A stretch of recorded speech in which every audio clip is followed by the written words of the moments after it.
Welcome to the Setbreaker podcast. We have a guest today. His name is MikePickupAlpha. He is a pickup artist, PUA. He's been doing this since what, 2013? 2011. 2011. Okay. Yeah. 2 extra years. Is it true? Because I saw in one of your videos you said you did like 20,000 approaches. Yeah, definitely more than that for sure. Did I count it all? No, it was just like kind of like triangulated based on like how many I did a week, and then Like averages. how often I go out. Yeah, I used to do like probably 20 per night, and then just multiply that by X amount of nights, and then X amount of years. That's what you get. Damn. Okay, so when you go out, would you just go to like bars, clubs, or? Yeah. So when I first started, I lived in a city called Temecula, California. It's not the best city in the world. It's like a lot of moms and kids, so not the best place to meet people. I think just when you go out, you eventually go to bigger and bigger cities. So I then started going to San Diego, and then I started going to LA. And then I eventually moved to Vegas, which is like the holy mecca for just meeting people. But then that's like my business too at that point. Okay, so when did you start making this and turning this into a business? Like, when did you know that this is a viable thing you could do? Teaching dudes how to pick up. It was kind of like a gradual thing, right? Mm-hmm. So I was actually an engineer for a biotech company when when I was starting to make YouTube videos, and then I was like, oh, let's just make a WordPress site or a blog spot. I mean, back in the day. And, back then it wasn't even about making a full-time business out of it. It was just like, hey, let's look for wings. And then people were down to pay, I don't know, $60 for just to hang out with me. That would cover the gas money. And then eventually it just got more and more serious. I would say like 2 years into pickup, and then making videos for 2 years, there was potential. And then when I got laid off from my engineering job and I had a year's worth of severance, I was like, okay, well, let's just move to Vegas and try this out. And it's been good. So it was actually perfect timing that I got laid off. Damn. So that 1 year where you were just living off that? Yeah, so 1 year I was still getting clients, but obviously not the full volume. So customers gradually picked up. To be honest, living in Vegas, it's not hard to get good content. It's just there's so many people coming in and out on a daily basis, and people down to party and meet people and hang out that I had. It's definitely hard to have like two jobs, right? Like me quitting my engineering job gave me a lot more extra time to edit videos and work with clients. So yeah, I mean, I guess it worked out. Pretty fortunate considering, was it like 95% of startups fail? And this worked out for me. Damn. And the thing I like about you is that you're super honest and vulnerable. And would you say that, because you know Mark Manson, he made the book Models?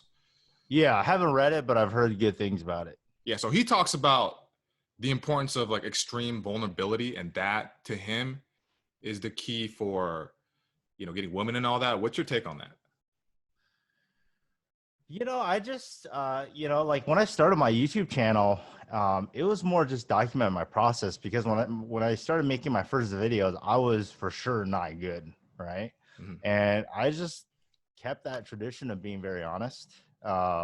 When it comes to girls, I'm probably more honest on my YouTube channel than I am with like my dating, because, my job is actually kind of a cock block. Think about it. I don't usually tell girls what I do on the first date, because it's just fucking annoying. They're just like, whoa, like it's just a million questions, and it always ends up being the same.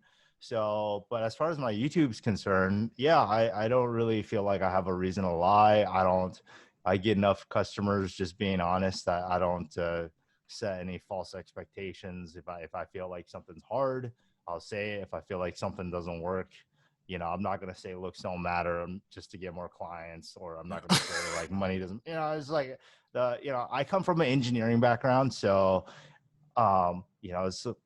it's data driven. It's just cause and effect. I'll just say it as it is. Yeah, you gamify it too, man. You're a gamer. Yeah, I play a little bit of video game. Not so much now, just because I don't have time. But True. Yeah. It's like when you didn't have social skills back in the day, it's Friday night. Like, what do you just fire up some Team Fortress or some shit, you know? So Exactly. it was And then just a way to midway, kill the time. you just fucking, put on some X videos and you jack off and you go back to playing again, right? Because I feel like there's a correlation between playing video games and then like watching porn, because you just don't do shit. At least that happened for me. Yeah, I don't know. Yeah, I guess it depends on person to person, but I don't know. Like when I was playing video games back in the day, I don't think I think I just played like the whole time. But Oh, you were dedicated to the craft. Yeah. Damn. You know what I was thinking the whole time? I was like, dude, this dude looks like an Asian 50 Cent. Do you get that? I do a lot. A lot? Yeah. It's like it's the mouth or something. I think I have a wide mouth. I don't know how to explain it. Now you guys got like similar features because like you're swole too, and you got that jaw, like that man jaw and shit. You know? I get that a lot. That's probably the number one comment on YouTube. On YouTube. Do you ever get that when you're doing a set? Not so much from girls. Yeah.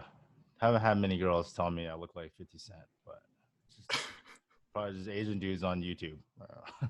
True. So, there's a lot of content that you're putting up about, helping like the Asians basically, right? Because we get shit on, man. Like Asian males, we get shit on hardcore. It's a fucking fact. And do you notice? I don't notice it as much anymore. Yeah. What's your personal experience? So if we're talking about just like regular interactions, not so much. But when it comes to dating, or if you have a girlfriend and there's like other dudes around that aren't Asian, yeah, it's very relevant still. Like, here's an example. So when I was dating this she was fucking hot. She's Mexican, and I told her 3 months in, I said, dudes are gonna fuck with this because I'm Asian. I'm just telling you this. It's gonna fucking happen. Just watch. And she's like, what are you talking about? And then just like a month later, just 3 incidences. Like, I'll just tell you one. So one is like this white dude. He comes out of nowhere at the karaoke bar. And then he's like, hey, you're an Asian singer. You're an Asian singer. I'm not even making this shit up. And yeah. And then he's focusing on me the whole time, and he knows I'm with her. And so I did pick up before too. So I know he's focusing on me, but his real target's the girlfriend, right? Yeah. And he goes from that to like, okay, like I support you. I support you. Us mentality. Me and her will support you on when you're on stage singing, right? We'll support. And I'm like, what the fuck is fucking? So like shit like that. What was he referencing when he said you're an Asian singer? What is? Oh, because I'm Asian. Like I'm just Asian. It's a thing that like white dudes do, especially like frat boys. It's like, oh, you're like I have friends who this happened to that are like black. Oh, you're a black this thing, or like you're Asian this thing. Like they like to say what you are. Yeah, it's a thing that I noticed, right? So and even in stand-up, definitely had dudes. I mean, in general, stand-up is very ego-driven. They're very insecure. A lot of guys, but especially when you're Asian and a male, they got a problem with it because I got a deep voice. I do have a more commanding presence, so they're not used to that because they're expecting the stereotype. Right, even though things are changing, it's still very fucking relevant. So I had a bunch of friends go to my show, and then, I did pretty well. I get off stage, and then this comic who's not Asian, he comes up after, and he's like, "All right, everybody, give it up for the funny Asian guy," like the way he said it, because it bothered him. So you get what I'm saying from that standpoint? Yeah. So at least my experiences, when I was a kid, I lived in Nebraska for three years. But this was like from 2nd grade through 5th grade. I've definitely experienced a little bit of racism, but I wouldn't say it's like hardcore because, I mean, these people were kids, right? I mean, True. 3rd grade, I was the only Asian kid in the town of like 5,000, right? So I don't think they had any malicious intent. I think it's just like kids being kids and them not knowing any better. And this is like back in the early 90s before the internet. So I get dumb questions like, am I related to Jackie Chan or Bruce Lee? Just dumb shit like that. And then after that, I kind of like moved to Spokane and then Seattle. And then Seattle is like Southern California and then Vegas. So I think there's definitely a lot more Asians. But, after working out, I really don't get it anymore. I definitely know that there are cases I mean, it's still around. I think people just do it behind, like maybe on the internet or behind. But I never really had, at least the last couple of years, haven't had too many instances of um, people come into my face, like in my face directly to spew any like racist shit. But I definitely know there like, especially online when people are anonymous, like Oh yeah. people say whatever they want. It definitely occurs more. But I think just like with any race, once somebody will stereotype you until they have that one-on-one encounter, and then if you don't project that stereotype, like I think a lot of it gets wiped out, right? Yeah. So they're going to expect one thing, but then when they interact with you, and then you sound like you're very masculine, you sound like you don't fit that mold. They kind of change their attitudes, right? No, that's very true. So I haven't really had like in your face type stuff. Even the Asian singer thing, like he wasn't aggressive with it. I think he thought he was being funny. It was like the childhood thing. He was drunk, you know. Mm-hmm. But no, you're right about that. Because as soon as you, especially when you're like super cemented with your energy and you're just there like a fucking statue, like I'm fucking here, and then they feel your presence, then you're right. That's when they're like, oh shit, okay, like he knows what's up. And I think that definitely ties in with pickup and stand up. And the reason why I started stand up is because of pickup. Because I was like, what's the thing that dudes fear the most in the world? It's women. Yeah. They're so fucking afraid of women. I don't care how successful you are. I don't care how fucking big you are. They're scared.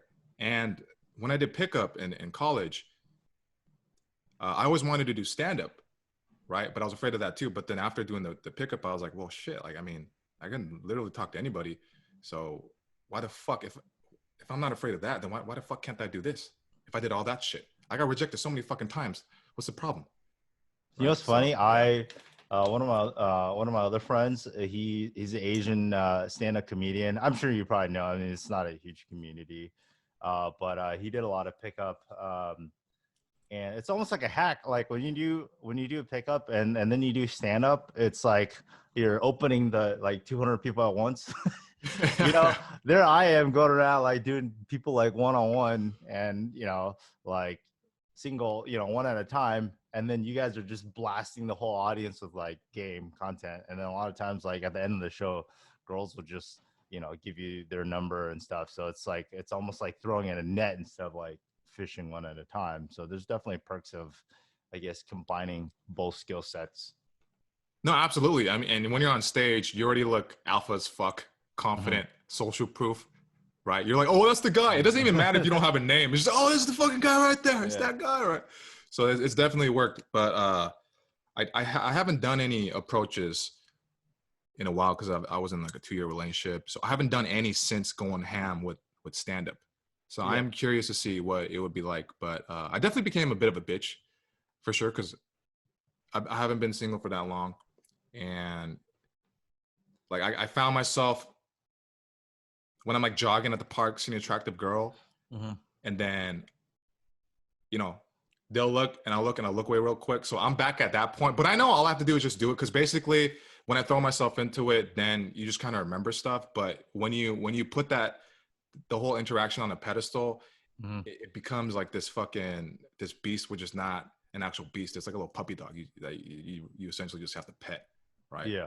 And it probably doesn't take long, maybe like 2 weeks to shake out the rust. Like you go to Vegas, you approach a couple nights, like you'll probably like go back to normal. I feel like after a certain level of competency, it's pretty easy to shake off the rust. Like if I didn't do pickup for a year, I might be a little rusty, but I think if I just went out for a couple nights, I'll get it back. What keeps you approaching?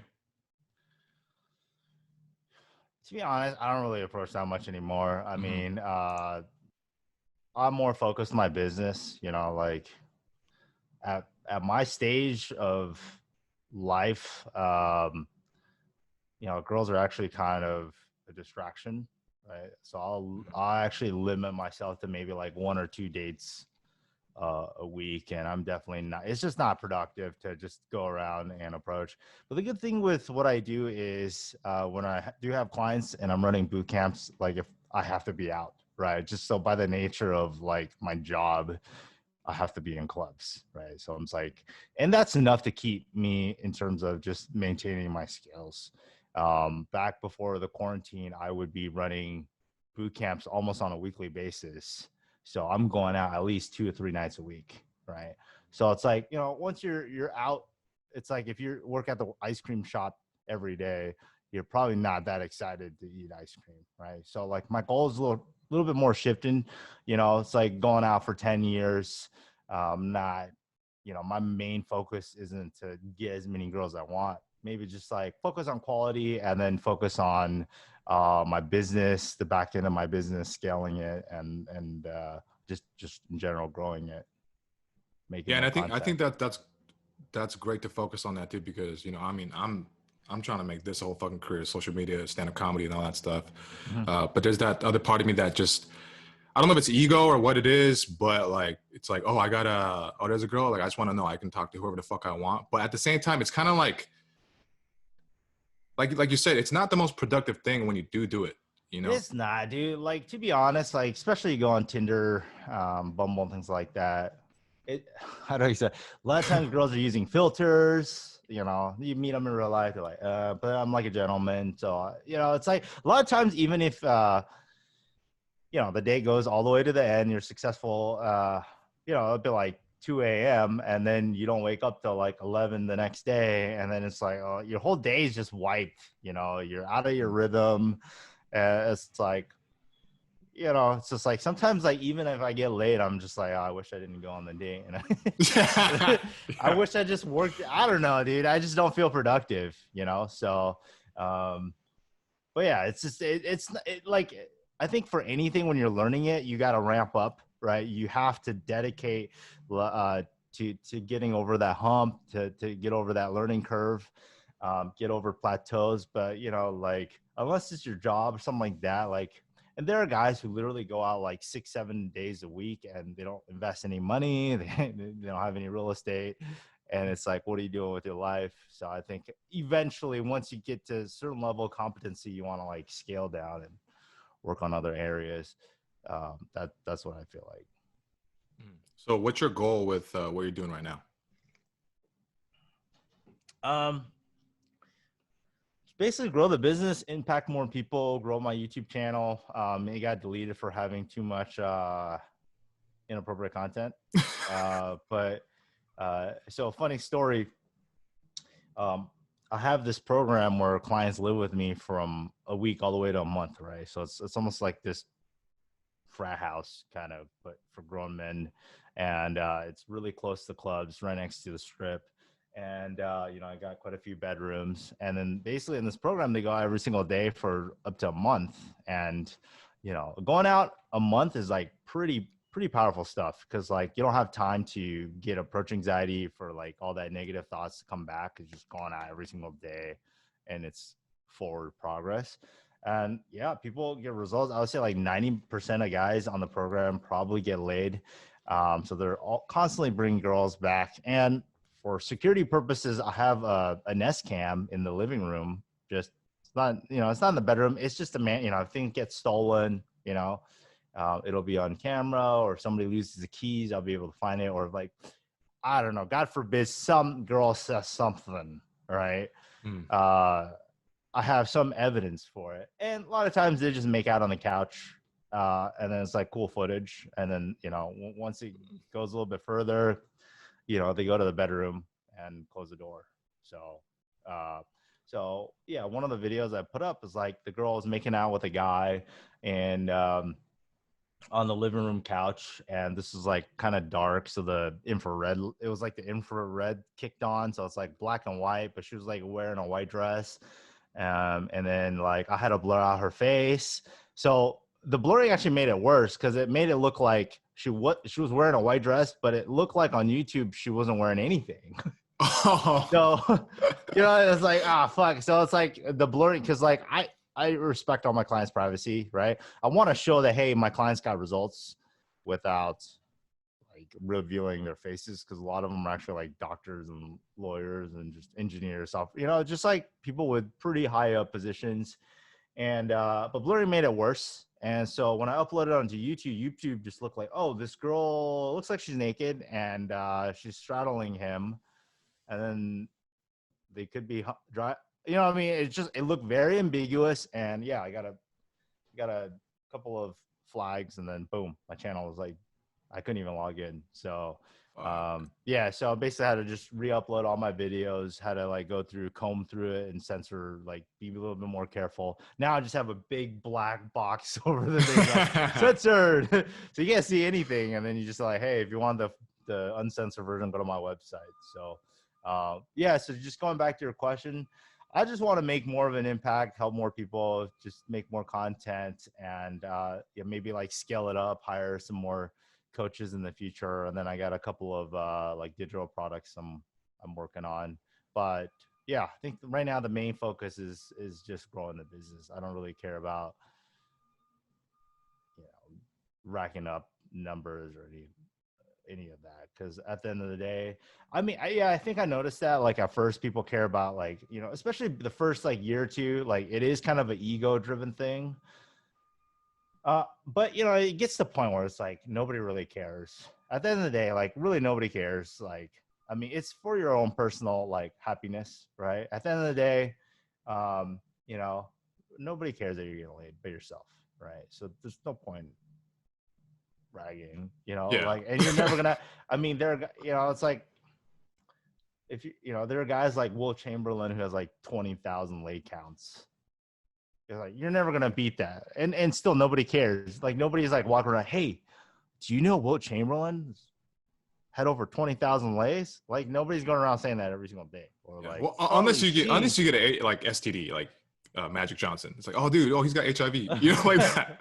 So if you want to be remembered for something else besides, you know, like fucking, catch some shit. So yeah, eventually it's just it gets. I would say it gets old, but it's like you see, like the ego thing, kind of like, kind of goes away unless you had like a really messed up childhood. There are still like pickup coaches that I don't know, maybe their parents don't like love them enough and they're just I don't know. That's fucking true. That childhood trauma's coming out. It's yeah, it's just like it just never ends, man. They're just trying to prove something with what their number count is, and it's like, I don't know. Yeah, because after a while, you there's like a system, and then you know you take them out on a date, and you know it works, and then it's just like, what am I fucking doing? Yeah, it's like, you know, when you're new, everything's like a new experience, right? But if you're over 100, it's all like the new experiences become the same, right? Like it's just how many different scenarios. It's all the same shit. Like you go to dinner, you grab some drinks. I don't know. It's just you go to like literally now. It's just like I could go to I've brought girls back from like going to the gym, done like a gym date, and like smash. So it's just like, you know, it doesn't, or like I've gone to Costco with a girl and smash. I mean, it's come down to like running errand dates, and you know, a lot of them still would be down to do more. So, but then again, it's really not. It's not like some crazy. I always feel like the most memorable ones are like the ones where you didn't know what was gonna happen. It was kind of exciting. There's all these obstacles, but you know, you're always thinking, is this gonna go down? Is this not? You know, and then somehow all the obstacles got either removed or like you addressed them, and then you're like, holy shit, I can't believe this is happening, right? But at this point, it's just like everything that like every scenario I've already seen. You know, it's not like, oh, I was skydiving off of a plane and an FBI agent was trying to chase me. You know, you're not gonna get scenarios like that. And somehow we landed in a village and I was escaping a terrorist and then we smashed. You know, it's usually something like, yeah, just basically dinner and go back to my place. So Yeah, just like simple. My most memorable one was I was with my friends at the DMV, and then there's two of them, and one of my friends was like, "Hey, Devin, Mike can talk to any chick he wants," and I was like, "Dude, shit, what the fuck? Why are you saying that shit?" Like, he's like, "No, you know we can't," and I was like, "The fuck you say?" I was like, "What the fuck you say?" Right? So it was like super ego, Yeah. and he's like, "Hey, talk to her. She's hot," and she, you know, she's walking to her car, and she's getting in her car. I'm like, "Oh fuck, I haven't done this one yet." You know, this approach where they're in the car at DMV and they're about to leave. So I'm like, all right. So I just get out, you know, and then she's in her car. And then I'm like, hi, hello. And she's like, Yeah, she cracks it open like 2 inches. Yeah. Yeah. And I was just like, hey, do you think Asians don't belong at the DMV? And then she right, and then she was like, I think there's bad drivers of all ethnicities. And then boom, we talked for like 5-10 minutes, and then I got a number, and then we went on a date that weekend. So that's the one I'm the most proud of, because I, like you said, like I don't want to do it, but like I was like, oh, you want to see? And I was like, well, I got nothing to lose. Let me just say some shit that I think is hilarious in my head, right? Like, what kind of question is that? Do you think Asians don't belong in the DMV? That's fucking stupid. Like, you know, a lot. You know, I don't know how to explain. People always assume like the opener matters that much, or like the initial surroundings matter so much. It really doesn't. A lot of times, like a lot of my lays just happen from sets where I did not expect it at the beginning. You know, it's just like there's so many other factors that you don't see. And I think a lot of guys worry about like, oh, who's she standing with? Who, you know, what's the perfect time? But yeah, there's just, you might as well just not worry and just go in, because there's just so many, you know, did she break up with her boyfriend recently? What's her schedule like this week? You're not going to know. It's better to just go in and figure out like after the fact than try to plan it in advance, because there's just so many variables you can't anticipate, right? Instead of wasting your mental brain power on like what if or what could have, it's just so much more liberating to just get it out. And then if it works out, great. If not, you know, it's no big deal. so what do you think is the most important thing when they are going into it that they should focus on? Start walking fast, commit, don't overthink. And the biggest thing really is just repetition, do a lot, right? Here's the thing, right? Like pickup is motor memory, man. You're supposed to do it so much that you don't really think. If you're thinking, you're doing it wrong. It's like if you're playing basketball, Kobe's not, you know, Michael Jordan, he's not like calculating geometries and like sine and, you know, like velocity per square meter or whatever, you know. It's just second nature. It's like it's synapses firing. It's neuromuscular almost. So you know, if you're trying to get good at this stuff, you do have to do enough where it's automation. So and if you're starting out, it really doesn't matter what you think. You're gonna suck, you're gonna get awkward, but over the course of time, your body just realizes it's not a big deal. You've seen the situation a million times. But if you're approaching their daytime, you know, some advice is I like to open from behind. So if somebody's coming in front of me, I'll actually wait for them to walk by, and then I'll make a U-turn, and then I'll approach them, and then I'll do like a slight jog, and as I get close to them, I'll kind of ramp down the speed. So a couple of things that are beneficial when you're approaching from behind is that, number one, you're more aware of the surroundings if you're behind her, because you see what she sees, right? If you're approaching head on, a lot of times you get tunnel vision, and you're like, and you know, sometimes you get caught off guard. You don't know where she's heading to. You don't know who's behind you. It's tunnel vision. But if you're behind her, you know, your sort of field of view and her field of view are kind of aligned. So I know, like, is she heading towards left, right? Also, if you're walking from behind, it gives you a little bit more time to adjust, right? If you're opening head on, you know, your window of opportunity is right when you're close to each other, right? If you do it too early, you're too far away. You do it too late, she's already past you. Whereas if you open from behind, you know, if you want to gather your composure a little bit, you can, because she doesn't see you, right? So technically didn't open. So yeah, and then the last thing as far as approaching from behind is nobody approaches from behind. Everybody else that wants something, they're always approaching head on. So opening from behind, it almost feels like a sense of urgency. So, you know, a scenario where somebody would approach you from behind would be like, oh, you dropped your wallet. Hey, what time is it? It's like an emergency sort of thing. So the girls sense like they have a feeling of urgency that you really have a reason to approach them. And I think the last one is, what else? I think there's like another reason to approach from behind. Oh, so I like to do a slight jog and ramp down. So when girls turn around, I don't really touch them when I open, but when they turn around, they see that I'm walking at a slightly faster speed.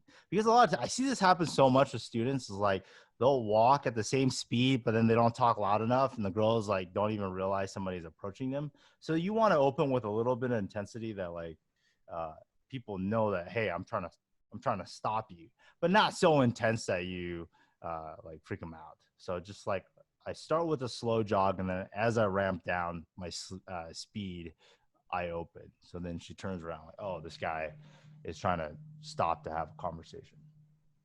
It's kind of like a, oh, hey, by the way, like that type of shit, right? I'll just say, hey, excuse me, I know this is random, and then I go into my open. Okay, that's interesting because what is it? I think it was Simple Pickup. They were saying you always got to come from the side to not scare them or some shit like that. Okay, so I mean, you're not directly behind, like Yeah, like like just hide behind them.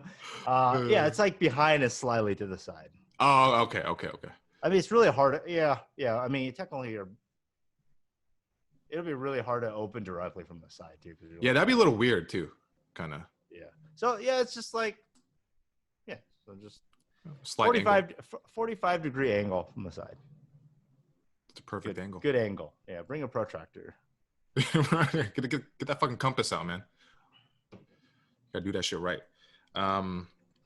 We were saying something very interesting off camera. So you were saying that you feel like it's really hard for Asians to get canceled. Yeah, it's great. It's like that stereotype that we don't get girls. I think it works for our favor. Especially on the high end of, because especially if you're like the exception, right? You're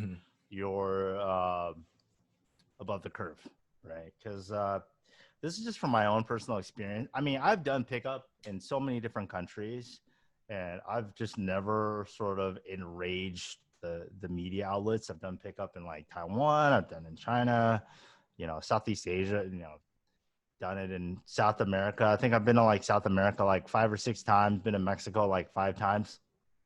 Nobody gives a shit, right? I've been in Vegas for 7 years. I mean, I literally put up weekly videos of us like pulling, some of them are Asian, but there's like Latinas and white. It's just nobody gives a shit, right?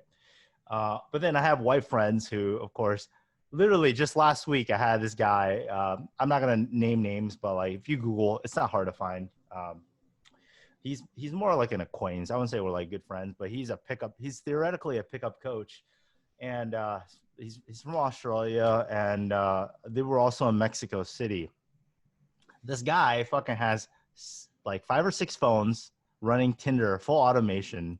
So it's just like these guys, it's not even like, at this point, it's not even pickup. It's like black hat internet marketing, like spam. I just think of, what do I think of? It's like those, I'm the prince from Nigeria. I have $2 million. I want to send you the money, but first give me your credit card account. It's just, I've never seen. So these guys would like, they'll factory reset their phone, reinstall Tinder. So Tinder thinks you're a new customer. So you know how like when you're a new Tinder customer, they give you like extra like they give you a little bit more just to kind of hook you into the system, right? Mm-hmm. And then they do this like credit card hack where they buy like a gift card, and then they buy the boost with the gift card because it doesn't have their name, and then they'll like refund the boost off their like Google Play, and they'll do this like just unlimited free boost hack shit. And so they're getting thousands of numbers, and then they're funneling everything to WhatsApp, and they're using like WhatsApp broadcasts where he's messaging like 3,000 girls at a time. So these girls are getting like 5 of this. It's like 5 of the same profiles matching them, and then just like getting bombarded with these spam messages. And they're literally like, they're pickup guys. I mean, that's how they rack up so many lays, is like they don't even go out. It's weird. This guy's been in Mexico City for like 5 months. He's never seen the pyramids. He's never left the house. It's just straight Tindering 24/7. And I'm just like, that's not really fun and enjoyable. And he would just get girls, just funnel in. Sometimes he would like, I mean, it's really fucked up. He would send 5 girls to meet him at the same place. It's really weird. He will send one girl to like Starbucks around the corner, one to his house, one to like this restaurant. And he would literally just like, I don't know how the fuck he does it. He would just like go on 5 dates simultaneously at the same time. And the girls don't even know that the other girls are like within 100 feet of each other. Wow. And then he's like screening for DTF girls. I mean, this is pretty fucked up because I feel like you're just not being a good person. Yeah. And yeah, like one girl wrote a post about this guy, and it blew up to the point where it was like 20,000 shares in less than 24 hours. 20,000 shares. Wow. Think about it. If 100 people per share saw this, that's 2 million views, right? It got so, and then they were like, dude, the cancel culture is so strong. Every girl was posting all his numbers, like all like 5 or 6 of them, like his real name, where he lived, like Damn, he got screenshots. doxxed. Dude, screenshots of Fuck. like people were like looking for him, screenshots of like all the messages he sends. And it was just like some of these girls had like 200. You know how like general text guideline, you don't want to like text a girl like 2 or 3 times. After that, it's like really needy. You want to mirror the amount of investment. Well, he didn't give a fuck. He was just, it would be like 300. It was like 300 one-way messages. Can you imagine if you're a girl and you got spam 300 messages? It's just like ridiculous. But he was going so heavy numbers game. But anyways, long story short, yeah, dude, he literally pissed off the entire city of Mexico City of like 30 million people. And yeah, they got the fuck out. They moved to Brazil, but I'm pretty sure that's just going to happen again. And I have friends who've been to Asia, film like YouTube videos that got viral. My friend David. I had another friend, Austin. He's running a boot camp, and so the first story I told you was like very extreme. They kind of deserved it because like he's doing like really fucked up shit. But some of these other friends, like, they're actually really cool, dude. They're like good guys, and they genuinely like the girls they hang out with. They're not aggressive, and, you know, and they make YouTube videos. And just the fact that it's a white guy gaming girls in Asia triggers a lot of the Asian men, the Asian community, the news, and they definitely misconstrue it. It's not always about, you know, we all know the media is not always about facts, right? Yeah. So this other guy, he was in Asia. He was like the most notorious dude. And the Austin, he was just saying hello to like girls on campus in Colombia, right? It's just wholesome. It's not even like, he wasn't even getting physical. He was just saying hello, just normal conversation. He even learned Spanish. So it wasn't like some gringo just trying to like, you know, he's lived in Colombia for almost a year now, completely integrated with the culture. So he's definitely, you know, he's not just there for the lays. He's invested in the culture, and still like the news wrote all this like negative press about him. And so here you have 3 examples of like 3 white dudes in in other countries, and all getting just massive bad news media and just getting that cancel culture. And then just me, I would say I have probably one of the most extreme YouTube channels out there. Like I have footage of me pulling girls back, and sometimes like bedroom footage. Obviously it's all censored and there's like no actual nudity or anything, but it's like some really raw shit. And it's just, nobody cares. Right. And it's kind of a good thing, right? It's like, I always get Asian guys, they'll say, well, like we're not represented in media. Like we don't have, you know, the best stereotypes. Hollywood doesn't represent us well. And the way I see it is, going back, once a girl meets you, the stereotypes go out the window. Then it's just your one-on-one interaction. And if you're the average, it's just like, if you're average skill level of any race, you're not going to get a lot of girls. The average white guy does not get a lot of girls. The average Asian guy does not get a lot of girls. The average black guy doesn't get a lot of girls. You know, most black guys, there are a lot of black guys with good game, but the average black guy, they just kind of holler, but they don't actually commit to the approach. So like, yeah. They go, hey girl, like, and that's it. Yeah. So the average of any race is like subpar. So you really want to be, you just want to get good. And then it doesn't matter what race you are, because you're on that tail end of the bell curve. And I would say if you're on the tail end, I actually think it's a good idea to be Asian, because having a slight racial sort of stereotype marginal benefit it might be cool, that marginal sliver of advantage, but getting canceled and getting doxxed and that shit will ruin your fucking life. I'd rather take like, I don't know, a 2% handicap and not get my fucking life ruined, you know? So I'm actually going to make a video about this, like the benefits of meeting girls as an Asian guy. And there's actually a lot of tangible tangible benefits. You know, it's like I wouldn't want to change to be any other race. Like if I could, you know, knowing what I know now, if I can get rebirthed into any race, I would gladly stay as an Asian person. Like, fucking great. I feel you on that too, man, because the stereotypes, although it can hurt us, it actually, in my experience, it's helped because, like, obviously you and I, we're not the stereotype at all, right? So when they do feel this, when they see it in person, especially, it's even more like, oh, interesting. Like, this is different. So anything we do is even more like, wow, impressive. Like, what the fuck? And then even like the small dick thing, man, those little shit tests, I love when I get that, because that's the easiest thing to get out of. Like, I'll just play with them. Like, shit, yeah, it's so small. Like, I got to scissor girls when I fuck them, you know, like lesbian scissoring, because I have a vagina. And I can't tell you how many times, like, where I'm like, yeah, shit's tiny. Like, it makes them more curious, and then they want to like see it. Yeah. Because of like, why is this guy so confident in it? Like, why does he talk like that? Like, no, it's not. It can't be if he's like that, right? Like, yeah. And you know? here's the thing, like, I'm all about like helping my Asian brothers, but like at the end of the day, there's like a billion of us, and it comes down to like personal responsibility. I do feel like stereotypes don't just exist out of nowhere, right? So like, kind of like the fact that we're a little bit timid, you know, we're not the loudest ethnic group. I mean, all that's true. I mean, stereotypes they are kind of like the average of the whole population, right? If you look at like blacks, they're dominant in sports.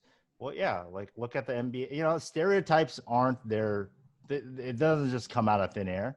So, and also, this is what I feel like: if you don't want to fit the stereotype, just don't be the stereotype, right? And I feel like, you know, a lot of Asian guys complain that, you know, if our stereotypes were better, then they would have a better chance of getting girls. Well, no, if every Asian guy got hundreds of girls, does that improve your odds? I mean, no, right? At the end of the day, yeah, it's still just you are your like main contributing factor on your results, right? Yeah, there's a bit of victim mentality, man. That I mean, do I really want to go to a club in Vegas that's like 40% Asian guys? Do I really want all of them to be just like alpha pickup artists? That would just it can't, like, it's not sustainable. I don't want every Asian guy to be like jacked and like all have good game. That would hurt me, right? So I mean, but obviously realistically not everybody's going to be like that, so like the world balances out. Like, you can't, like, the world would collapse if everybody did 20,000 approaches and got hundreds away. It just, you got to have, it's like a pyramid. You got to have, you know, like, not everybody can be CEOs. It wouldn't make any sense. Like, you got to have people, you know, managers and other people doing the work. If everybody was a CEO, it wouldn't function. Everybody did game 24/7. It wouldn't function, right? Like, girls would just get pregnant left and right, and like the world would just not be functioning. So I think I'm going off on a tangent. But, no, you're good, man. what was I trying to say? It's just yeah, I don't really worry about stereotypes. I think that's fine. You know, it's not a big deal. Yeah, I think you know, I agree 100% with what you say, because that type of mentality where I just wish it was easier, that doesn't fucking help anybody. You know, like, what is it? Is it a Bruce Lee quote? Is like, don't wish for an easier life, but like hope for more the resilience or whatever to be able to handle it. Something like that, right? Yeah, I got the quote right now. Yeah. Help me out, please, because I'm fucking butchering it. Do not pray for an easy life. Pray for the strength to endure a difficult one. Yes. Bruce Lee. Yeah. Thank you for saving me. Yeah, and here's the thing, right? People changing an entire culture of an ethnic group is like, it's I won't say it's impossible. It's insanely hard, right? These stereotypes, these cultural stereotypes, these like habits of billions of people have persisted for hundreds of years and generations, right?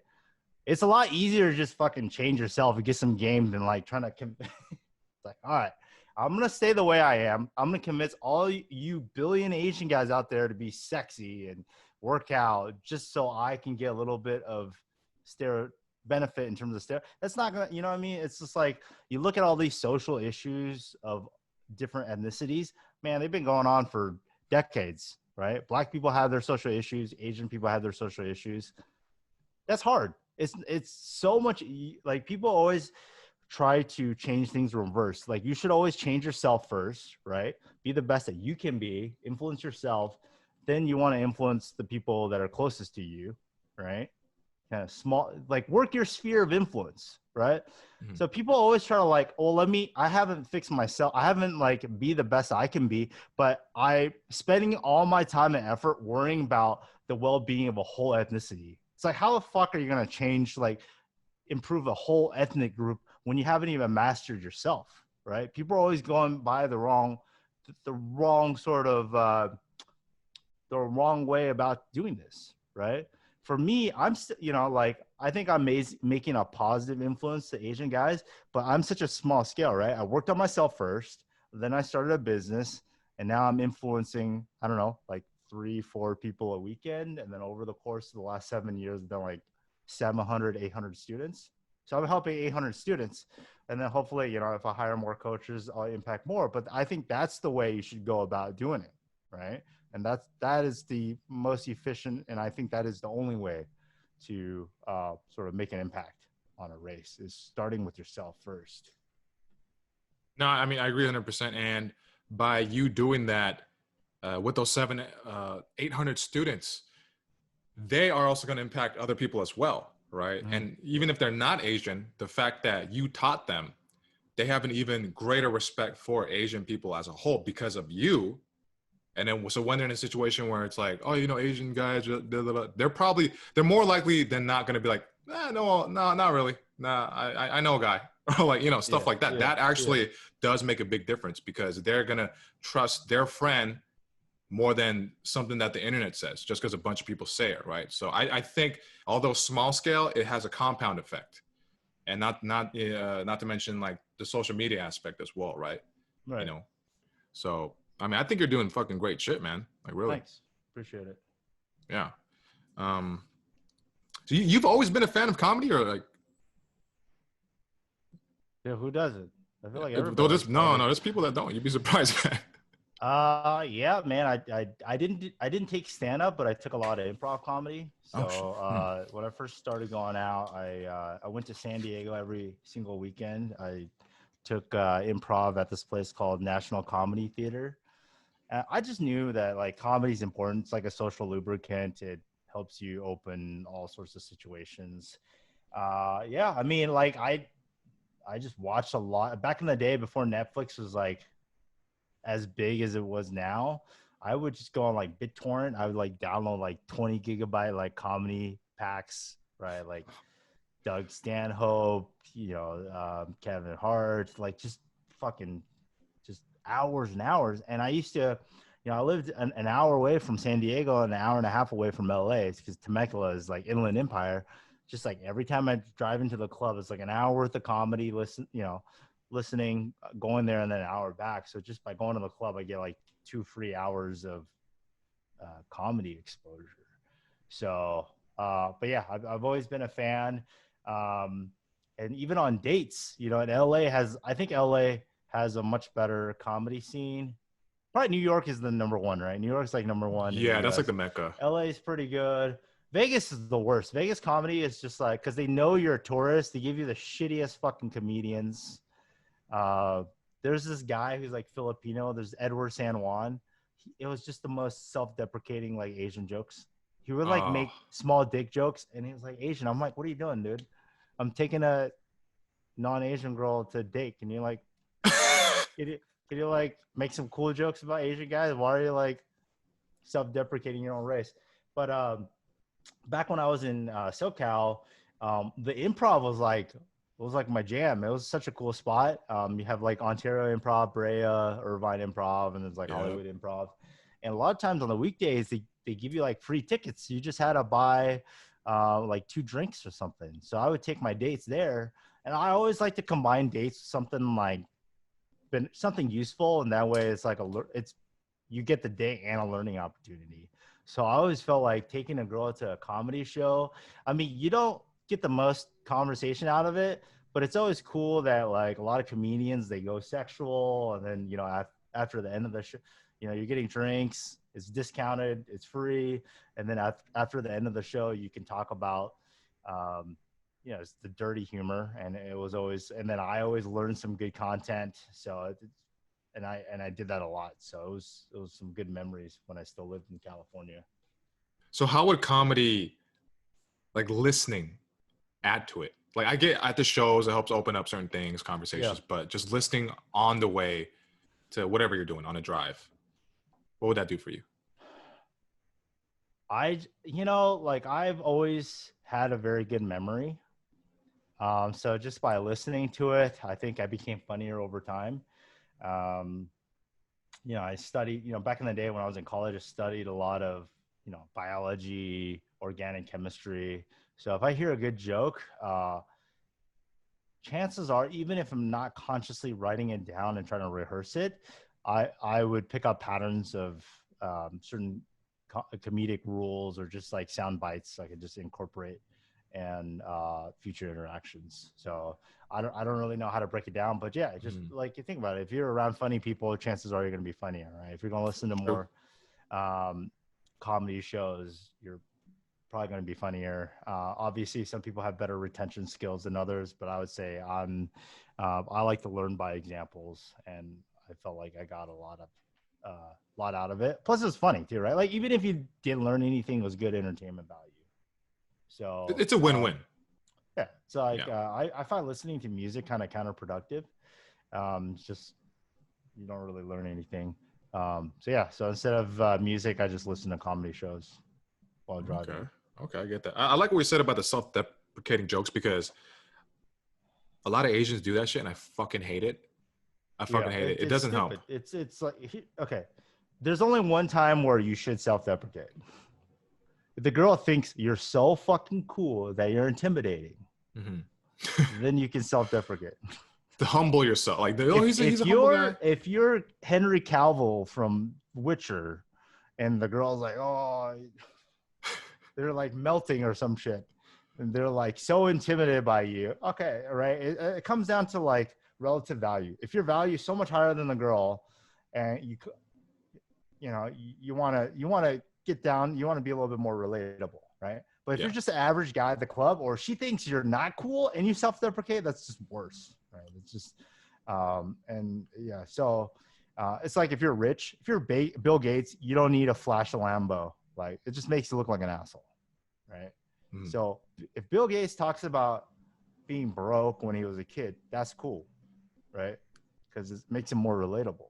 Because everybody knows he's fucking rich, right? But if you're working at McDonald's and then you talk about you being broke, then it's just like you're lowering your value even more, right? So, but I think most people getting into pickup aren't so high value that girls are just freaking out over it, that they have to do a little bit of self-deprecating jokes. So I think for most guys getting into pickup, it's just a general rule not to do anything, tell negative stories or self-deprecate. I kind of like doing that. I mean, not like self-deprecating where I'm like, oh, I'm this and that, but I just like to just say really, I don't know, sometimes just fucked up shit to see how they respond to me. Yeah. Not saying everybody should do it, but then again, you know, I understand humor. Well, Yeah, you kind of know the rules, and also you're true. just testing shit out. So yeah, it's for science, right? It's for science. It's for discovery, right? Sometimes you gotta, you know, at the end of the day, not everything is about complete optimization. Sometimes you just want to try something new, just because you run the same game over and over again.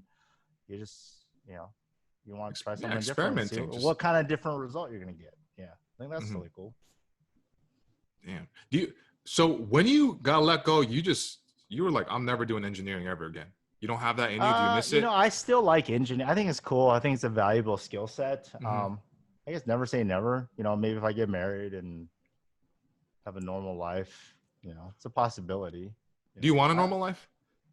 Like normal, whatever that means, like the girlfriend, Yeah, all that I don't shit. mind. To be honest, if I can make more money doing something else, like I wouldn't mind changing it because, dude, my job is kind of a cockblock, dude. Like it's not what people expect. People think I Mm. just like hang out with girls 24/7, and that's really not the case. Because here's what happens: girls that like me a lot will tend to Google me, and it's not really hard to find my shit. And if they Google me on their own, it's yeah, they're gonna end up with a bunch of bedroom scenes, and they're like, "What the fuck is this shit?" And they come to like really bad conclusions. So a lot of times, if I really like a girl, I have to like, hey, like, walk them through like how I ended up with this job, and it's fucking annoying. I have to do this like third or fourth date, whatever. So yeah, when they find out about my social media, it's never good. On the weekends, I'm with clients, so sure I'm talking to girls, but like usually I'm either winging the fat friend or like managing, making sure everybody's having a good time and getting feedback. So I mean, even though I'm sometimes talking to girls, I'm not really like it's for them. It's not for me. And on the weekdays, I'm just like so busy editing videos. So it's not what you think. It's really like any business. It's like, you know, the sort of pickup business. It's like maybe 20% pickup, but then it's like the 80% the business part. So it's like doing back end stuff, doing emails, doing Skype calls, um, and it's very sort of yeah, it's very labor intensive on the weekends. You know, sometimes I'll be out in the malls and clubs, 14-hour sort of schedules, Damn. right? So it's pretty taxing. I keep in a relatively good shape, so I can do it. But I don't know if I can do this I could definitely do this 5 years for another 5 years, but I don't know. I don't know if I want to be doing this while I'm in my late 40s, you know. So Yeah. yeah, I don't mind having a normal life. I've been doing this for a while, but as of right now, I'm still enjoying it. What would you ideally do if you could? Like anything, make a living off. So it's hard to say. I read this book called Flow. Um, I think right now just still investing, just getting that passive income, and Mhm. just I want to get to a point where like I don't have to work, but I want to, and I think it's good to um, do something that you enjoy because I feel like a lot of people when they retire, their brain turns into mush and then their body follows suit. So just having like a strong purpose would just kind of keeps you sharp. And I think people like if you look at Warren Buffett, you look at all these guys. I mean, they're healthy in their late 80s and early 90s. They're still going strong because they're doing something that they're passionate. Um, but to answer your question, I don't know exactly what I would be doing. I think it could be just doing more investing, um, could be real estate, it could be a lot of different things. I'm not too sure as of right now. Mm-hmm. I feel you. I mean, even for me, like I'm just trying to grind this shit out, and I mean, I don't really know exactly what it's gonna look like, but you just kind of have to trust the work, right? Do you have is comedy your full time thing or do you do Oh, some dude, other I stuff? make no fucking money off this shit, like at all. Like Oh, the okay. the stuff I was doing. So I started pursuing my dreams less than 2 years ago. So I left Mhm. a digital marketing job to just Okay. because I was so fucking miserable, right? And Mhm. then I got into background acting, and that was my main source of income until recently with the coronavirus. So I've been Yeah. on unemployment, and the whole comedy shit is just a grind. Like literally, to do open mics in LA, you have to Yeah. pay. You pay to play. So $5 for 5 minutes. You're gonna rarely find a place where it's free, right? Like Yeah. rarely. So I did about 300 open mics and shows in my first year, 3 months. That's good. Damn, dude. That's Yeah, no, I dedication. grinded it out because I was like, if I'm gonna get better, then instead of playing victim, like, oh, these guys don't want to be my friends, Yeah. Yeah. they're trying Yeah. to suppress me. I was like, I'll fucking show them. I'll get so fucking good. I'll get better than them in a year, and they're gonna Mhm. have to respect me. And funny enough, kind of ended up working out because That's good. the work ethic, right? So I ended up paying, man. I paid like between 1300 plus to practice. It's good. Yeah. I mean, It's interesting. I was watching Kevin Hart's background story. Like you look at some of the top comedians that made it now, and you think, Mhm. oh yeah, they've always been famous.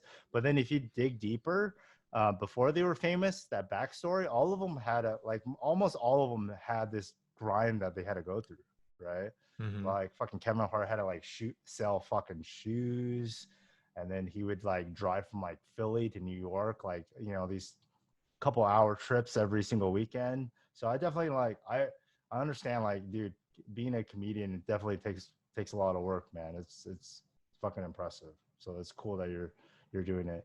And a lot of yeah, I think we definitely need more Asians in comedy and mainstream media. I What are your thoughts? I don't think it's like white people holding us back. It's just there's not enough talent pool to start, right? Not that many people, not that many Asians are pursuing it, right? Because it's not guaranteed. It's because it's like there's so many obstacles and you're not assured sort of a spot. A lot of people kind of shy away from that. Well, if you don't have that sort of talent, that supply pool to begin with, how are you're gonna have less at the final stage? So yeah, yes and no, because being in background and also talking to other actors, Mm-hmm. I see that there really is not much opportunity compared to if you are any other race, basically, because of the roles that are written. A lot of these roles that are written, For acting, for comedy. acting, Okay.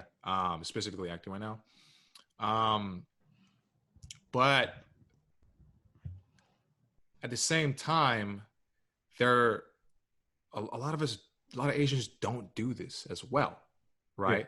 So it's both. It's It's both like because a lot of it's Asians kind of are like a afraid. catch 22, right? Yeah. It's like Yeah, because it ties back to kind of like, oh, there's not enough opportunity, so there's nothing we can do. But now there is no excuse. We got social media. We yeah. can make our own shit. I mean, there's that Netflix is getting more Asians as well. Mhm. And yeah, there's not like a whole bunch of crazy like lead roles, but it's way better than before. So we can make our Yeah. own shit Yeah. happen, our own This is what I opportunities feel like. without that. You got what it takes. You're gonna make it if you have what it takes. Right.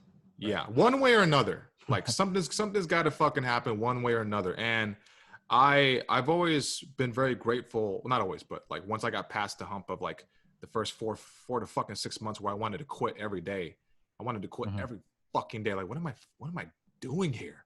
Right? Like why am I doing this shit? This sucks, right? Like, but then you get over that hump, you build that resilience, and then it starts to click, and you're like, thank God I didn't fucking quit, right? Then you reach that point, then you can start uh, pushing even harder because you believe in yourself instead of saying it's not possible, Yeah. right? Like there's no way, because that already, if you do that, then shit's never gonna fucking change. Instead of only complaining about it, I think there is validity in putting the voice out there, like, hey, like this is a legitimate issue, but at the same time, what's the fucking solution besides just like give us this? It's like, well, let's make our own fucking shit. Let's make our own opportunities happen, right? Right. What was this? What was the other part you asked me? I think that was, yeah. And for comedy, what I see in comedy is there's definitely more opportunities if you're like a hot chick, or if you are, it's just a fucking fact. Like it's a fact. And if you're like LGBTQ, They just talk about like their dating problems. they talk about sex a lot. They always talk about sex because it's shocking. Whoa, right? There's a lot of, look, there are hot chicks that are funny for sure, Yeah. but there's a lot that I have seen personally. Guys, don't get mad, okay? But it's just, Yeah, it's not being good comedy. looking helps you out everywhere in life, dude. Even I as a mean, guy, you yeah, have no personality if you've always been a fucking Brad yeah. Pitt or like, I you noticed. know, Yeah, I noticed this with a lot of students. Good looking guys tend to be just more boring and they try less. And it's just like people like to put in the least amount of effort to get the same amount of results. it's And entitlement. I find that average looking guys and slightly, if you're really good looking, if you're like fucking model looking, okay, like you'll get above average results just because you're so good looking. But I would say if you take an average looking guy and a slightly above average looking dude, like the results are like they pull the same on average. because the average looking guy will plow a little bit harder, open a little bit more sets, talk a little bit longer, initiate more, try to pull more. And it just, yeah, they got to do a little bit more work. But at the end of the day, like the results are pretty close. Even though the better looking guy might have a little bit more potential, but it's just it's like wasted potential. So, but yeah, going back to your point, I totally agree. Like being good looking helps. That's just the fact of life. Yeah, because you don't know pain. Like I had massive social anxiety up till like maybe a couple of years ago. Like I had to constantly work to get out of it. Like I'd walk in the hallways of high school with my head on the floor, and I'd be in class sweating because there's people around me. And if God forbid, if there's a fucking decent looking girl, not even cute, and she's like 1 foot away from me because I have to do a group biology project with her, I'm like, can she see me breathe? Like I'm literally thinking, can she see me breathe? Yeah. I'm fucking sweating like a motherfucker, and I'm like not even looking at them. Like I'm purposely spacing out to make it seem like I'm so focused on what I'm doing, when all I'm thinking about is, does she think I look stupid? Yeah. It's fucking nuts. Yeah, high school. If I could live high school again, I'd have so much more fun, dude. I think we both would. High school, college, man. Oh fuck, dude. I kissed one girl in college, but that was like a long distance girlfriend.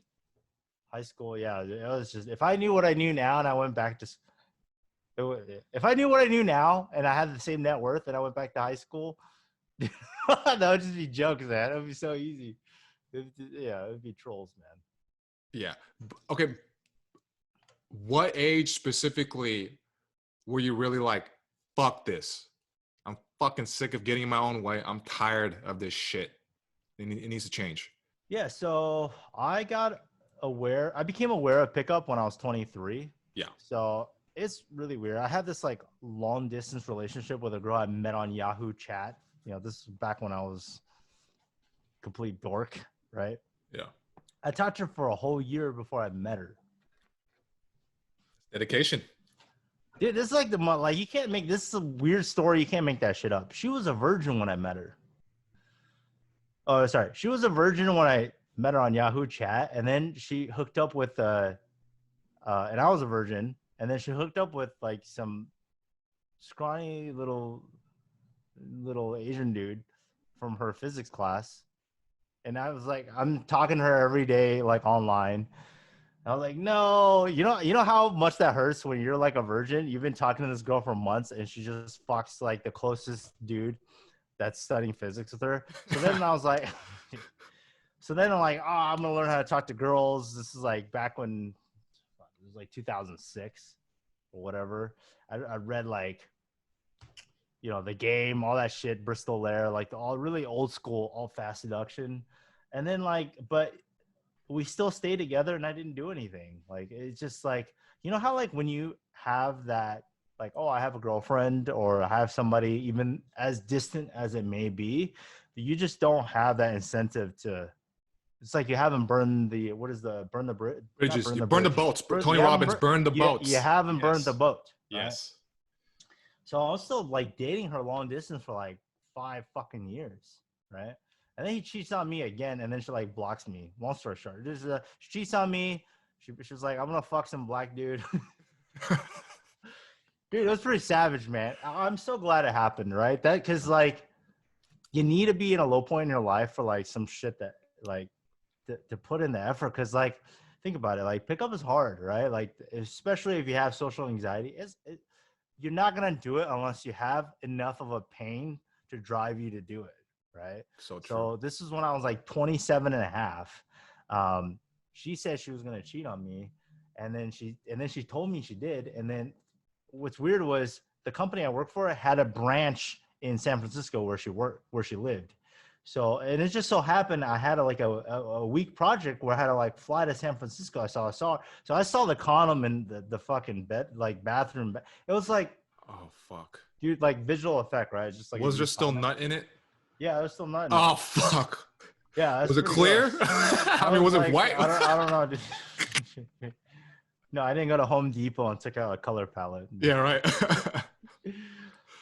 So it was just like a lot of pain. Obviously, like I was such a noob back then, right? It was just like, how dare you? You did it twice, and then it was just like point of no return. It was just like not gonna work. She blocked me, and I was just sitting by myself in my room, just like, okay, I'm 27. What am I gonna do now? I've read all these fucking pickup books. I know all these theories, but I've just been too much of a pussy to like implement it, right? And so that's when I took a boot camp, right, which helped a lot, but still had a lot of AA.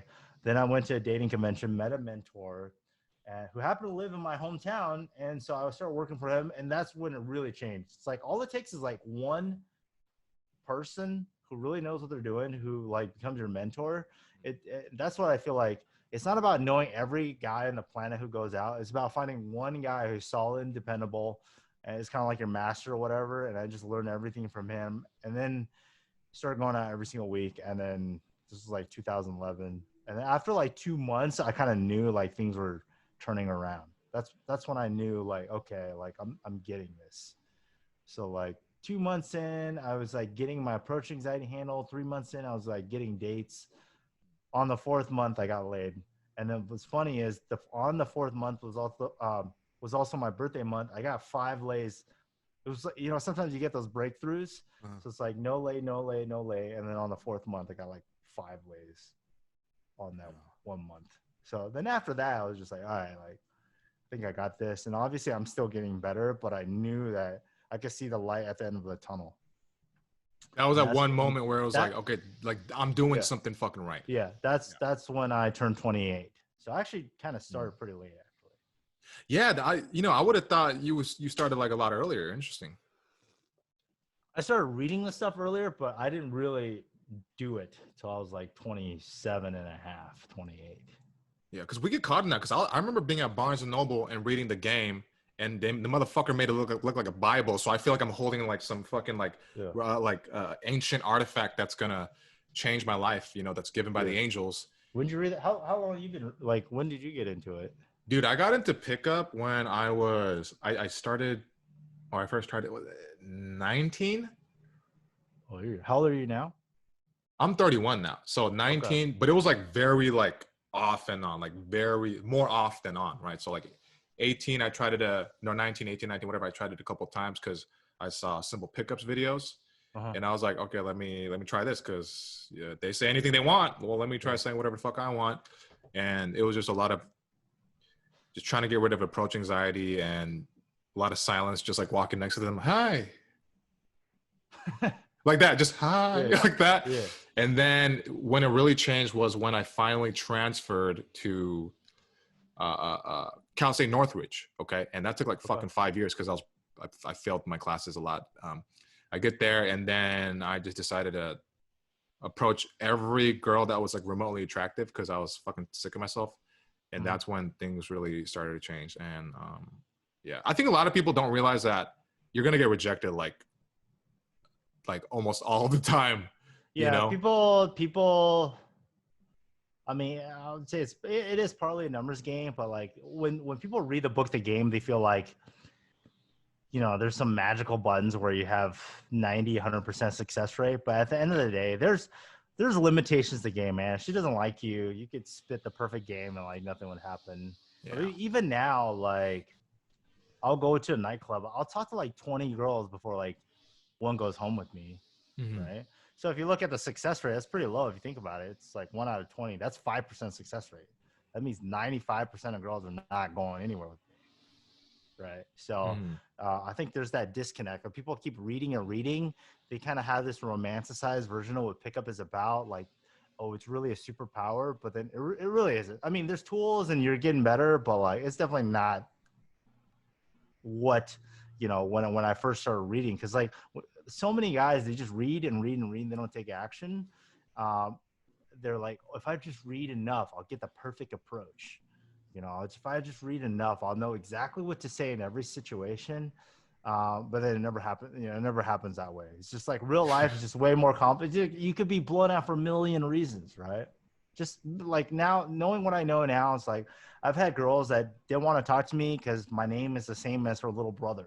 Like just fucking dumb shit. Like, or she took Molly and now she's dehydrated. She doesn't want to talk to me. Or some Asian guy made a comment about her yesterday on social media and she didn't like it. And somehow that like transferred to me.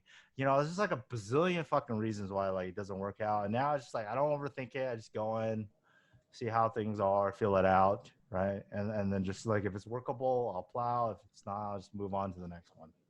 Yeah, I think what approaching and pickup really teaches is just like resilience and not being afraid to be yourself.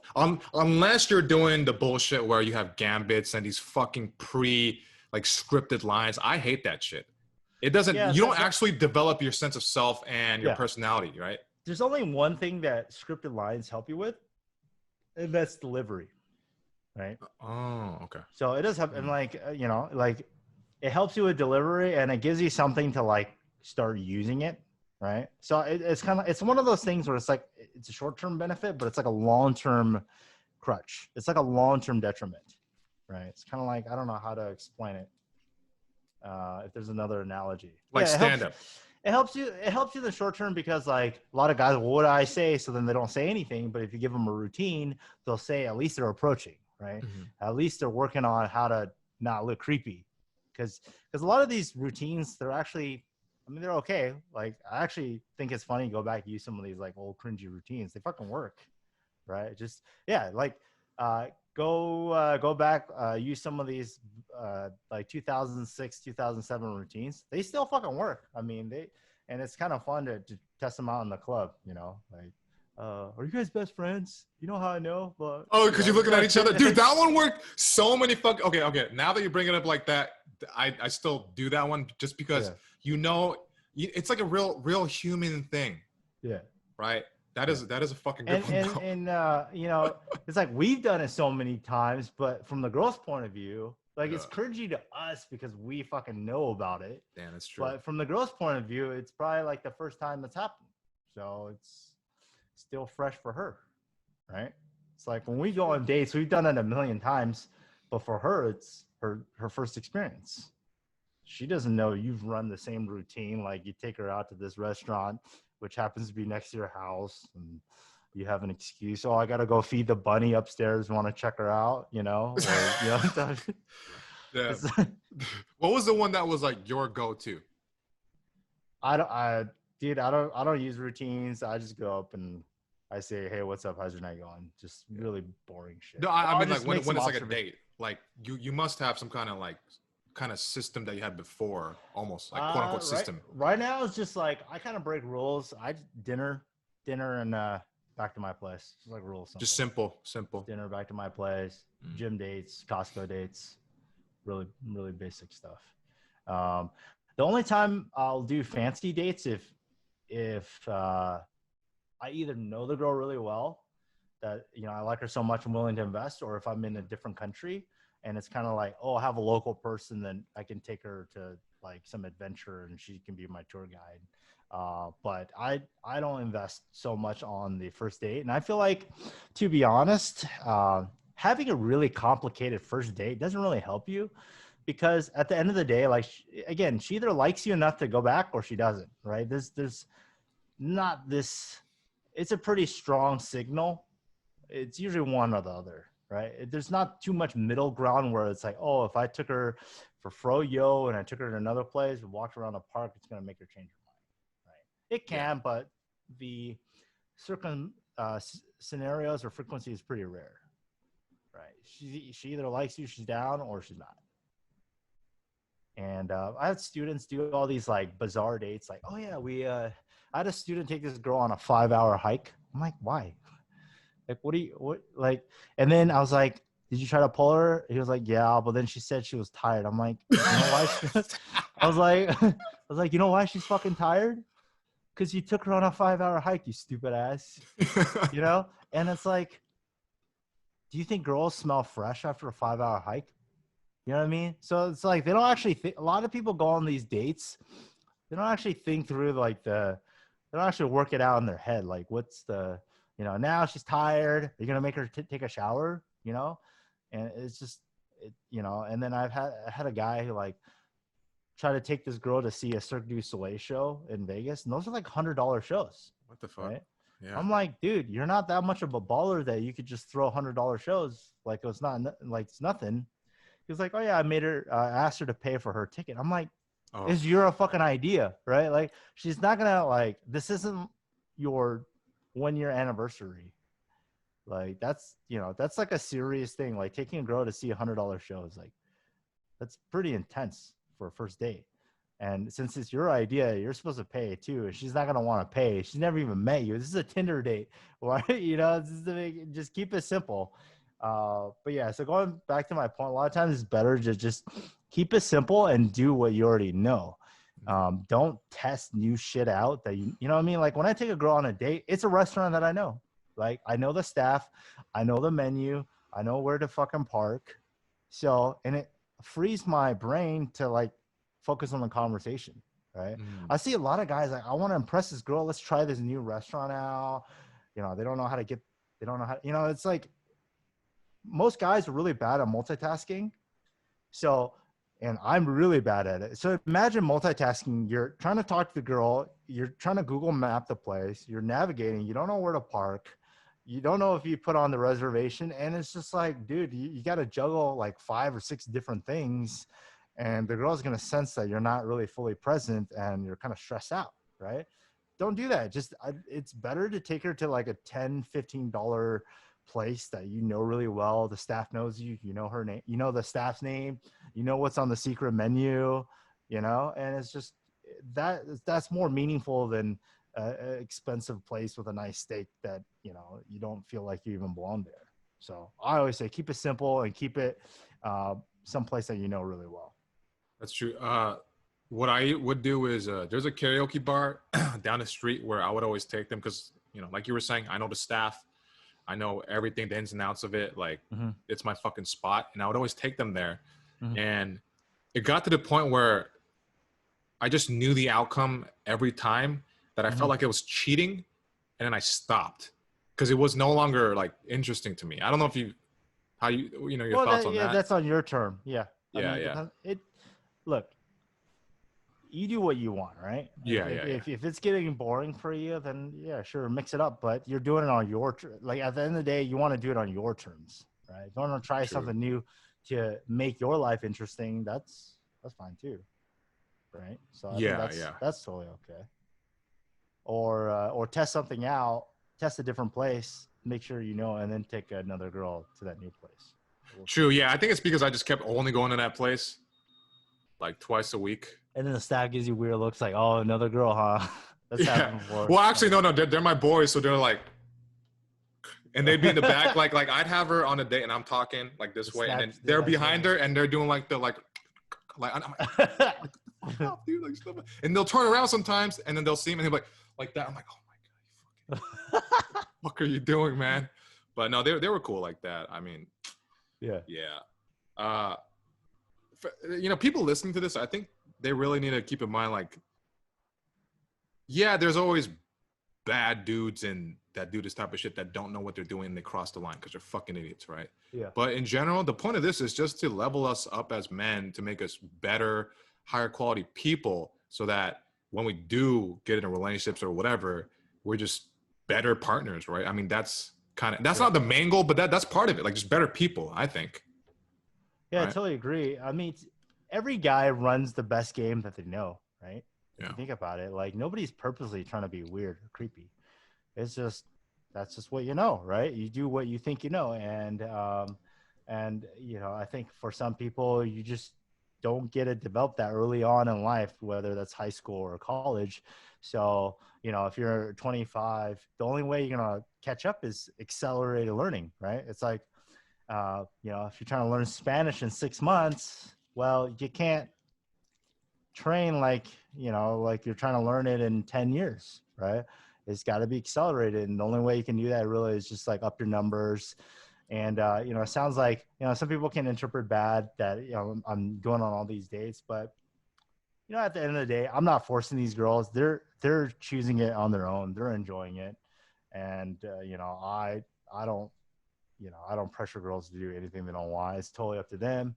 And, I think this is a journey that everybody should go on because, it's like 1/3 of your life, right? Like it's basically career and finances, your health, fitness, and then love and relationship.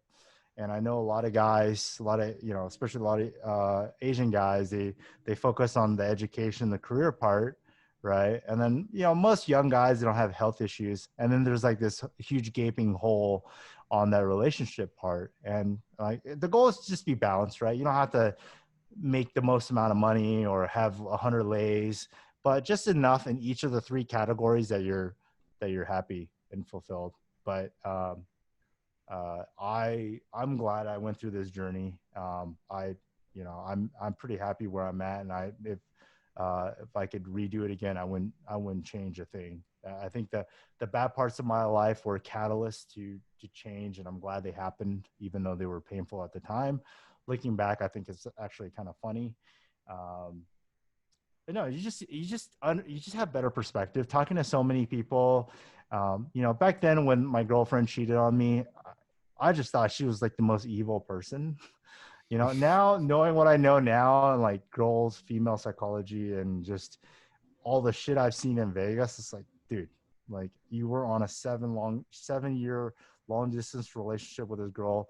You see her once every 6 months. You're always playing video games while you're calling her. It's like, what the fuck do you expect? It's like I just have so much more perspective on life, and I'm not all butthurt over like stupid small stuff now. And yeah, I think it's a great journey. I think everybody should try pick up, or at least go through a little phase where they go out, meet new people, and approach. I think it's if you do it in a healthy, positive way, I think there's a lot of benefits. What do you think about women doing that? Have you? They don't need to do that. They don't need to do pickup. Well, not pickup, but I do get a lot of on my social media is like, hey, like, how do I talk to this guy? There's a lot of that shit. That's not my area of expertise, but I think the simplest part is just make yourself approachable. I mean, just say hi. I mean, it's really not. I think it's easier as a girl to approach than a guy, and I think I think guys are nicer and like, I wouldn't say rejecting a girl than girls rejecting guys. I've never told a girl like fuck off or make dick joke, the equivalent of a dick joke. I usually make an excuse now. So yeah, I think for girls, it's just, be nice, be approachable, give sort of body language that makes guys want to approach you, right? If you're at the club and you want guys to approach you, don't stand next to your 4 guy friends, right? Distance yourself a little bit. So there's a lot of tweaks that, smile. It's so much easier for a girl. You just make yourself like 1% more approachable, and you're probably going to get more guys come talk to you. And like, you don't even have to put in a whole lot of work. There you go, ladies. You got the answer. Now Now you can stop asking me, because I say the same shit. Just whatever. Just say hi or whatever the fuck it is. Also, there's another. There's a lot of dating coaches for women as well, and they kind of have like different issues. For guys, it's like how to get laid a lot. Girls is like, how do I keep a guy, right? How do I keep a solid guy? I think obviously getting the laid part is not the hard part for a girl. Yeah, like Matt. Matt, that white dude with the brown hair. He's really known. Matt something. He's an English British dude. He's like everywhere on the internet. Hussey. Yeah, Matthew Hussey. What are your thoughts on him? I'm curious. He's a cool dude. I think a lot of girls like buy his products because he's good looking. They probably secretly want to like date him. Yeah. Being good looking helps. He's a charming dude. I think what he says makes sense. Mm-hmm.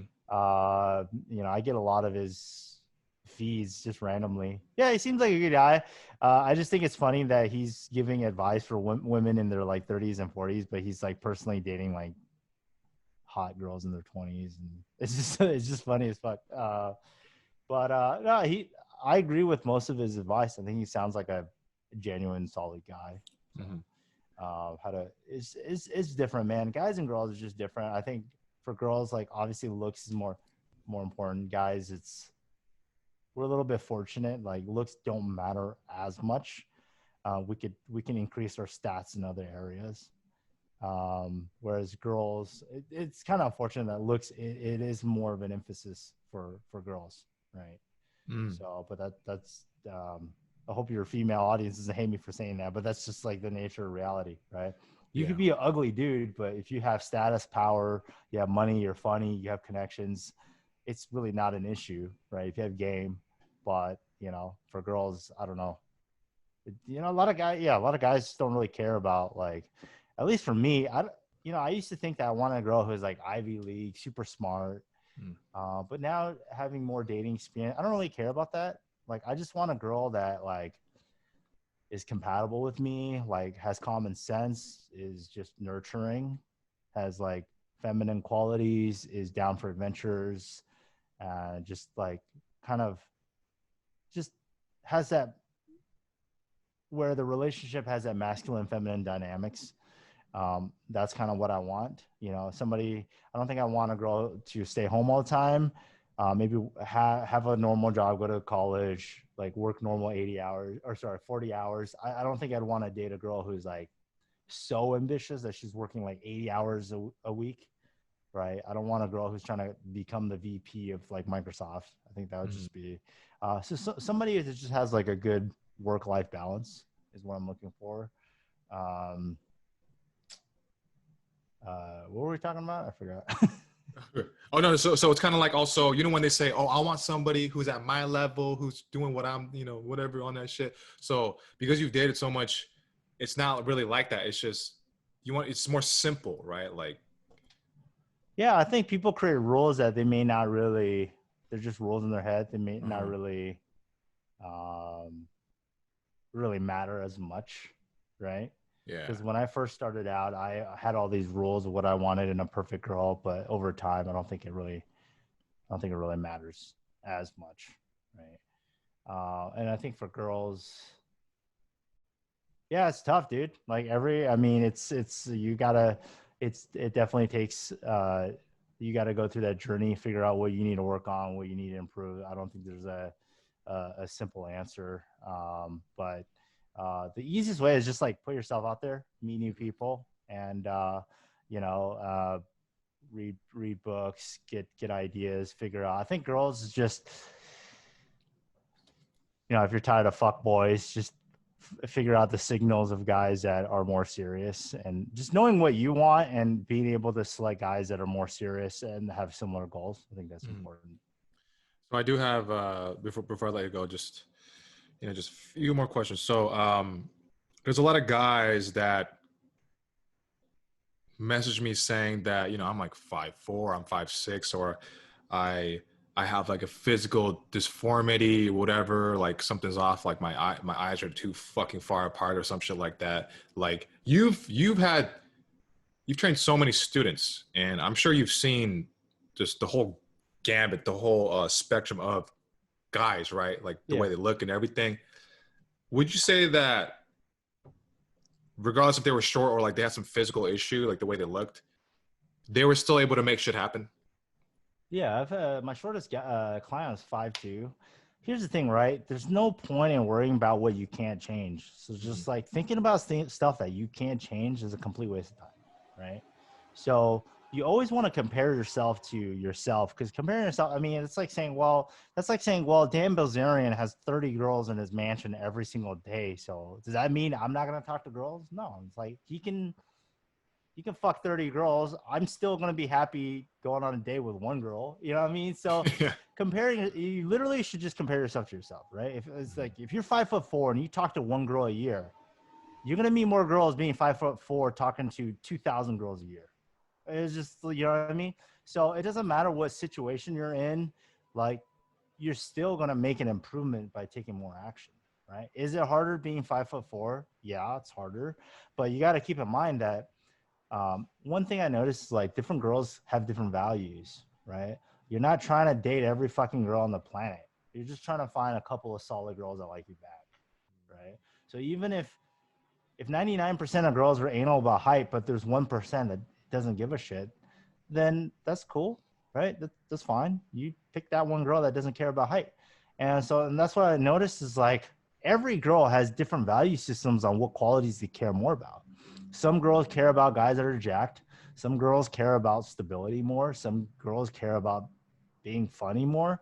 Some girls want a guy who's shredded. Some girls like dad bods.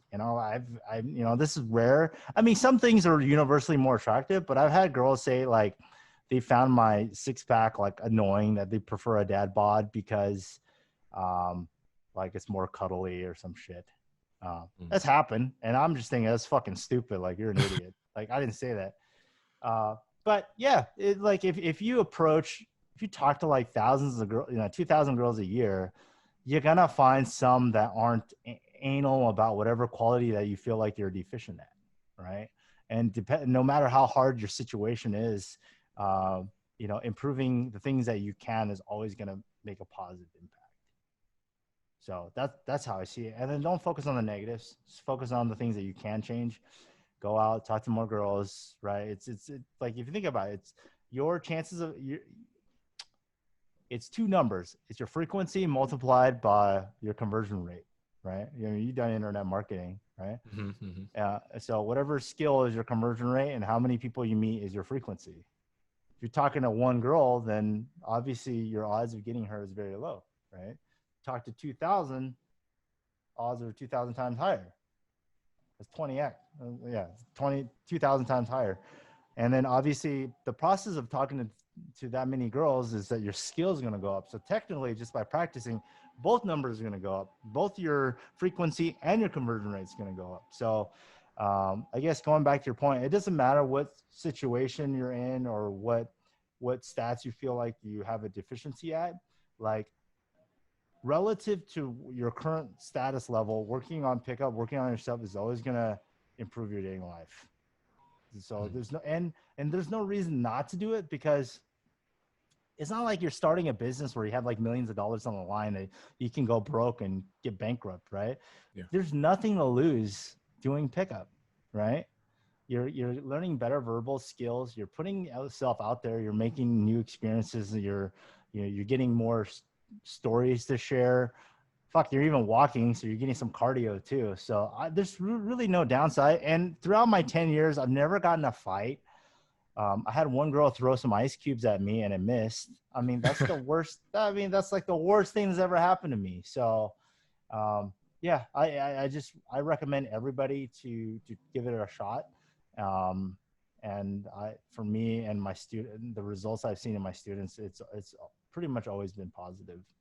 So even when you approached the girl and it turned out that like her boyfriend was nearby and he never like really gave you issues. Well, it's just like they just get in your face and you just walk away. Like Disengage. Guys just want to like act tough, but like they're not gonna like just punch you just out of the blue. It's kind of like, oh, that's my girlfriend, and you're not gonna win the boyfriend in his face. That would be like fucked up, right? The girl's like, yeah, bye boyfriend, I'm gonna go with this guy. Like, I mean, maybe if he wasn't there, you could probably pull, but like, yeah, you're not gonna outwin the guy who's boyfriend. Like, do you have rules on that? If they had like a relationship? I don't really have any rules, dude. To be honest, like, it's really on the girl. If she's that easy to like leave with me, I'm cool with it. Because it's her choice at the end of the day, right? Like, so. Yeah, a lot of times it's not even about you. It's just like she's gonna break up with him anyways, right? Or like if it's not you, it's gonna be somebody else. I wouldn't say I'm like the moral compass of like the pickup community. I mean, I'm pretty conscious. I don't do anything fucked up. Like I do my best to respect people, but I do feel like like I'm kind of like a numbers guy. I look at statistics. A lot of times, not all relationships are the same. Like not all marriages are the same. Not all businesses are the same. So if a girl says that's my boyfriend, I mean, what is this? Is it, is it a 2-week boyfriend? Is it a 5-year boyfriend? Is it solid? Is it weak? Who knows? Right. That's true. Okay. So final question.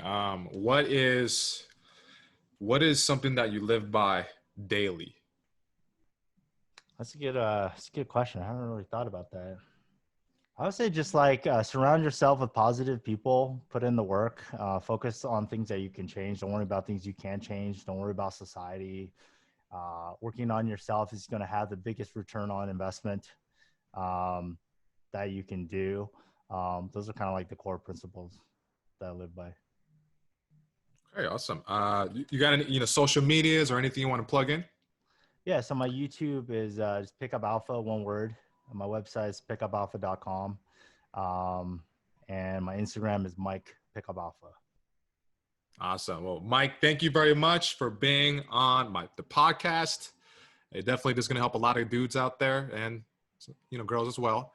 So, yeah, I mean, shit, this was a great time, guys. Guys, if you have any, fears in life and you just, you like that one girl and you're just like, oh, what do I say? Just fucking walk up to her. Just say hi. And you know what? Maybe even try to get rejected because you may not. And if you do, fuck it. You learn from it and you're going to stop thinking about it. So do not live life with fear.